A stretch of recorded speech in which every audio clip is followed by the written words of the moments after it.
DYFI പ്രവർത്തകരാരും PV. അൻവറിന്റെ ഇത്തരം പ്രവണതകളെ പിന്തുണയ്ക്കും എന്നെനിക്ക് തോന്നുന്നില്ല. അങ്ങനെ ആരെങ്കിലും തെറ്റിദ്ധരിച്ച് പിന്തുണയ്ക്കുന്നുണ്ട് എങ്കിൽ അത് തെറ്റാണ് എന്ന് തന്നെയാണ് ഞങ്ങളുടെ അഭിപ്രായം. അതിന്റെ കാരണം പി.വി. അൻവറിനെ പിന്തുണയ്ക്കുന്നതിലിപ്പോൾ നിലവിൽ പിന്തുണയ്ക്കുന്നതിലൊരു അസ്വാഭാവികതയില്ല. അദ്ദേഹം വളരെ ശരിയായ നിലപാടുകൾ ഉയർത്തിപ്പിടിക്കുകയും ഇടതുപക്ഷ ജനാധിപത്യ മുന്നണിയുടെ ഭാഗമായി നിലനിൽക്കുകയും ചെയ്തയാളാണ്. പക്ഷെ ഇപ്പോൾ അദ്ദേഹം ഉയർത്തിക്കൊണ്ടിരിക്കുന്ന ഈ നിലപാടുകൾ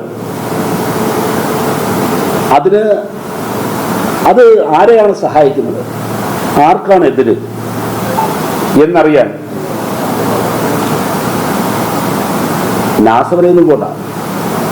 അതറിയുന്നതിന് വേണ്ടി ദൃശ്യമാധ്യമങ്ങൾ നോക്കിയാൽ മാത്രമേ.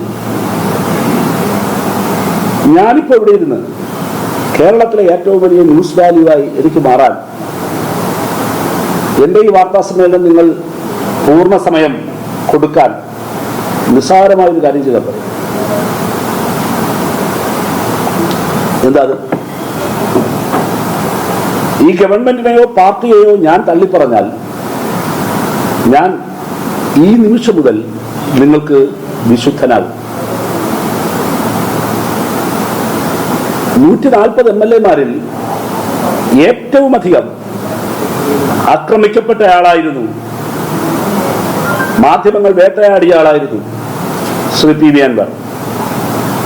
നിങ്ങൾ നോക്കൂ, ഒരൊറ്റ ദിവസം കൊണ്ട് ആ പി.വി. അൻവർ നിങ്ങൾക്ക് വിശുദ്ധനായി മാറുന്നു. പി.വി. അൻവർ അന്ന് നിങ്ങൾ വേട്ടയാടിയല്ലോ.